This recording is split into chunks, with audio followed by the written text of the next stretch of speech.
Tonight I'm going to read to you the vintage fairy tale of Jack and the Beanstalk. Once upon a time, there was a poor widow who lived in a cottage with her only son, Jack. Jack was a giddy, thoughtless boy, but very kind-hearted and affectionate. There had been a hard winter, and after it the poor woman had suffered from fever and ache. Jack did no work as yet, and by degrees they grew dreadfully poor. The widow saw that there was no means of keeping Jack and herself from starvation but by selling her cow. So one morning she said to her son, "I am too weak to go myself, Jack, so you must take the cow to market for me and sell her." Jack liked going to the market to sell the cow very much, but as he was on the way, he met a butcher who had some beautiful beans in his hand.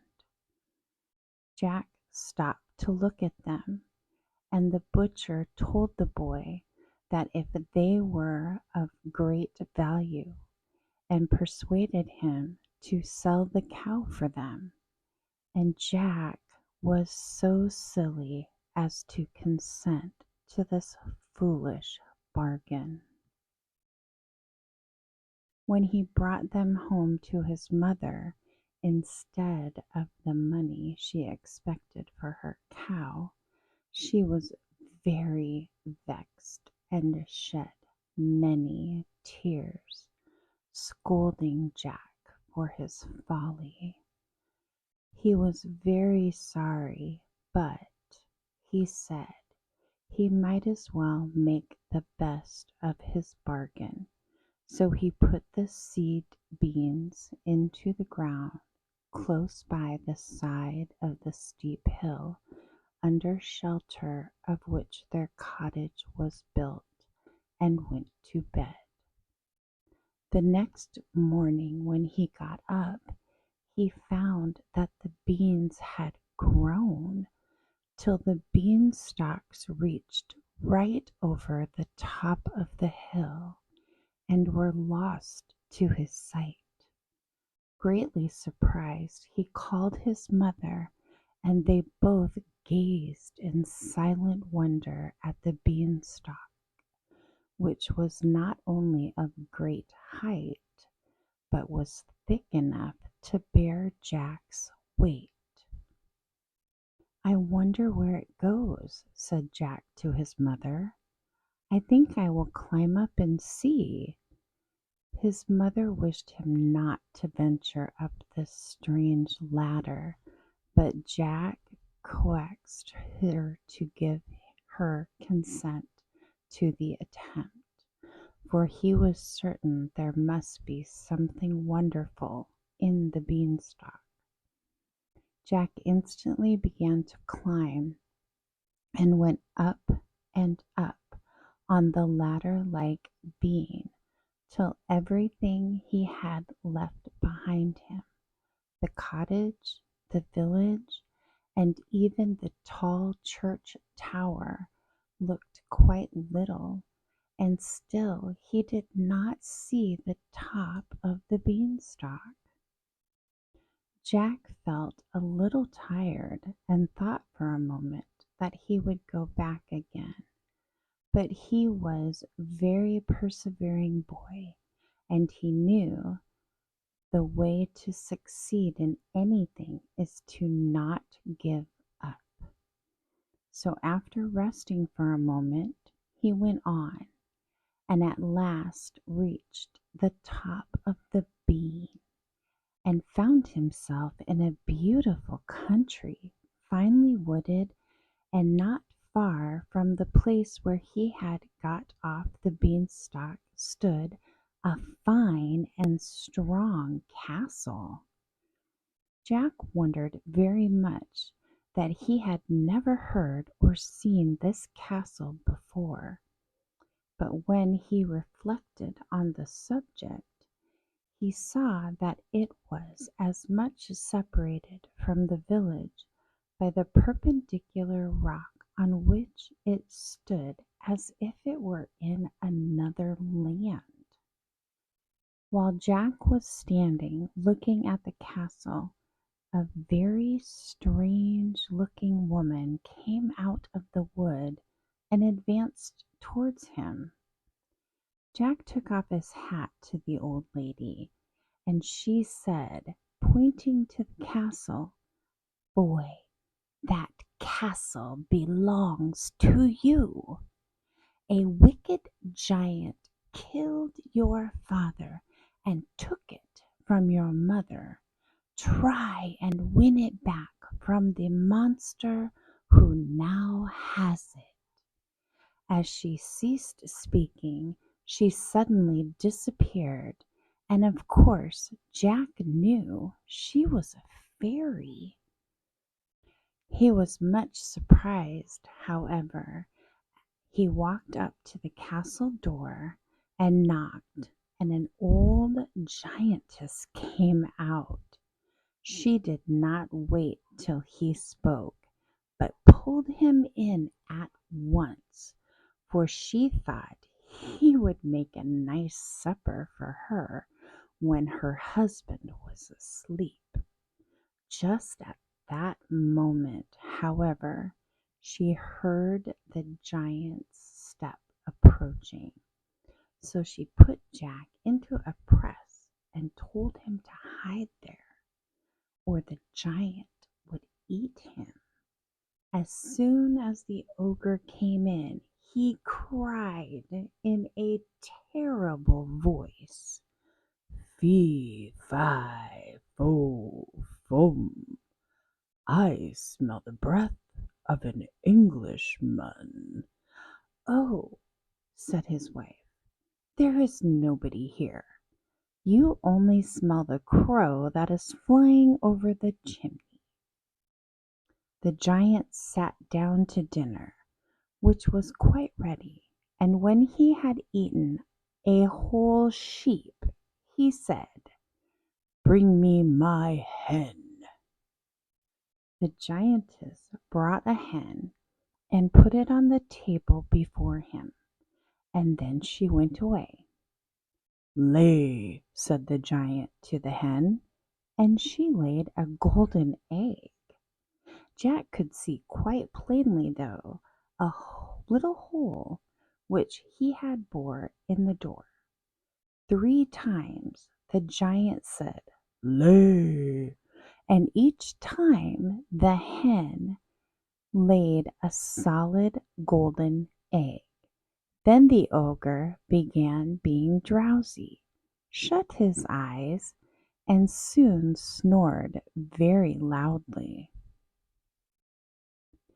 Directly Jack found that the giant was asleep, he stole out of the press, caught up the hen, ran out of the room, opened the door to the castle, which the giant had left ajar, and descended the beanstalk as fast as he could go.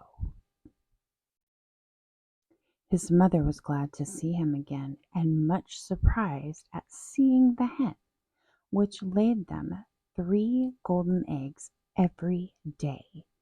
Jack's mother took them to the next town and sold them, and soon grew quite rich.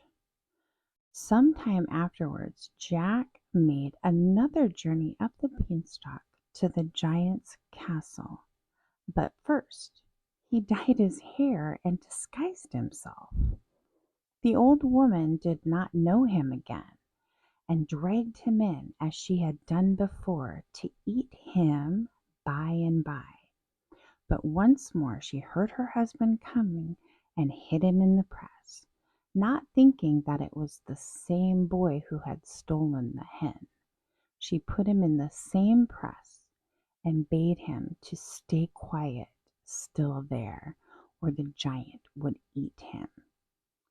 Then the giant came in, saying, Fee, fi, fo, fum, I smell the breath of an Englishman. Oh, said his wife, it is only the cowherd who has just been here. We cannot spare him for your dinner.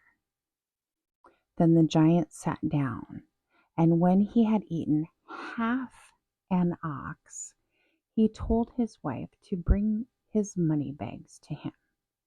She instantly went and fetched 2 large bags full of gold, and then left him to go about her usual housework. The ogre counted out the gold twice over, and then put it in the bags and tied them up. In a few minutes Jack heard him snore. He directly crept out of the press, seized the bag, and hurried out of the castle, carried them home quite safely.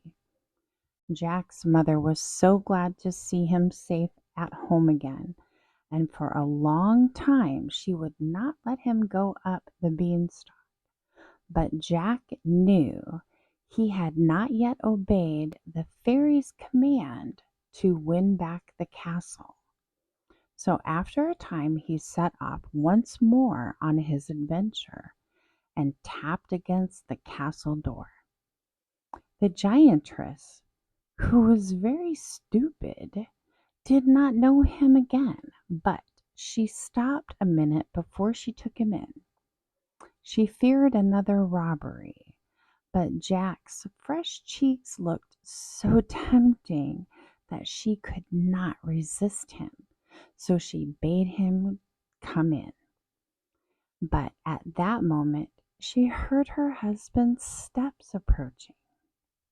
Afraid of losing her supper, the ogress at once shut Jack in the press, and she had hardly hidden him when the giant came in, saying, as usual, Fee, fi, fo, fum, I smell the blood of an Englishman. Oh no, said his wife, it is only the shepherd who has been up with the sheep for your dinner. The giant sat down, and when he had eaten a whole sheep, he said, I should like some music. Bring me my harp. The ogress went and brought a golden harp to him, set it on the table, and went away. Then the ogre said, Play to the harp, and it played so delightfully that Jack was charmed.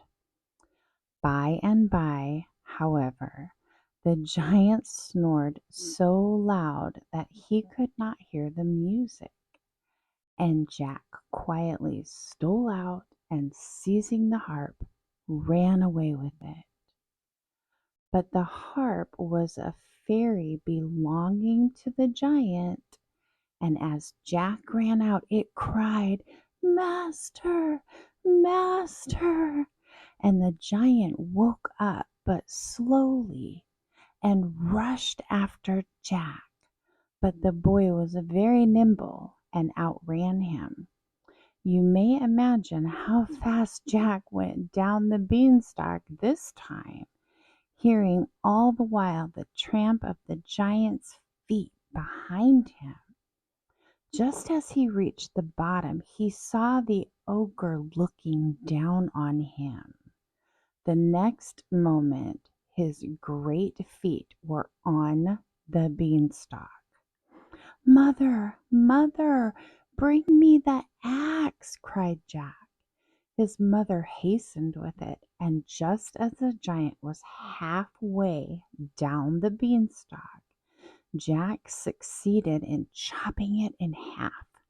The lower half fell, the upper half swung away, and the giant, losing his hold, fell heavily to the ground on his head and broke his neck. The same moment, the fairy again stood by Jack, and touching the broken beanstalk was turned into a flight of broad, easy steps. "Go up," she said, "and take possession of your own home, so long kept from you. The ogress is dead, and there is no more danger. You have been brave and good. May you be happy." Jack thanked the fairy very warmly for her aid, and she again departed to Fairyland, after explaining to Jack that she had been the butcher who sold him the beans. I hope you enjoyed this story. Good night.